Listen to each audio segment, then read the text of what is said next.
আসসালামু আলাইকুম। Hey everyone, welcome back to my channel. এই গরমে মন প্রাণ ও দেহ ঠান্ডা করার জন্য শুধুমাত্র এক গ্লাস ঠান্ডা ঠান্ডা শরবতই যথেষ্ট। আর শরবতটি যদি তৈরি করা হয় লেবু ও পুদিনার মতো দুটি রিফ্রেশিং উপকরণ দিয়ে, তাহলে মন প্রাণ ও দেহর সাথে ব্রেনও রিফ্রেশ হয়ে যাবে, এটা শিওর।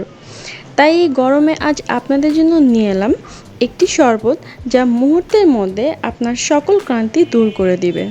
তো চলুন আর দেরি না করে দেখে নেই রেসিপিটি। প্রথমে আমি একটি গ্লাস নিয়ে নিয়েছি এখানে।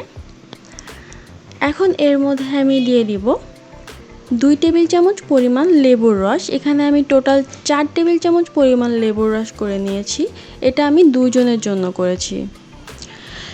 এখন আমি এর মধ্যে নিয়ে নিব কিউব করে কেটে রাখা কয়েক টুকরো লেবু।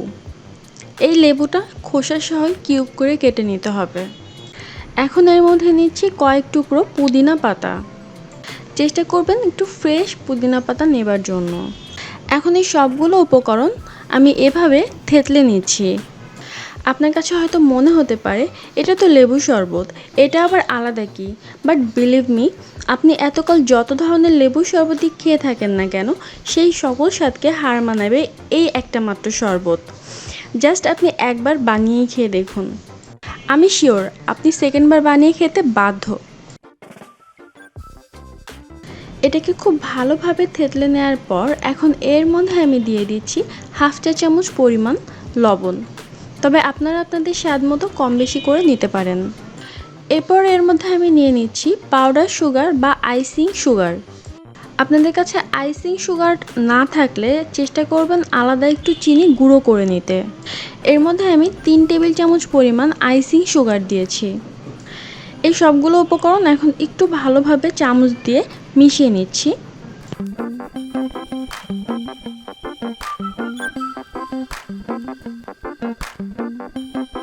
দেখুন মেশানো হয়ে গিয়েছে।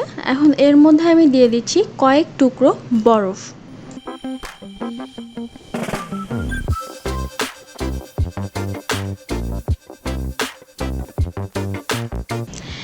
এবং সর্বশেষে আমি এর মধ্যে দিয়ে দিচ্ছি ফ্রিজের ঠান্ডা পানি। এখন এটাকে খুব ভালোভাবে একটু নাড়িয়ে মিশিয়ে নিচ্ছি। তবে আপনারা চাইলে এখানে পানির জায়গায় কোনো কোল্ড ড্রিঙ্কসও ইউজ করতে পারেন বা যে কোনো সোডা ওয়াটারও ইউজ করতে পারেন।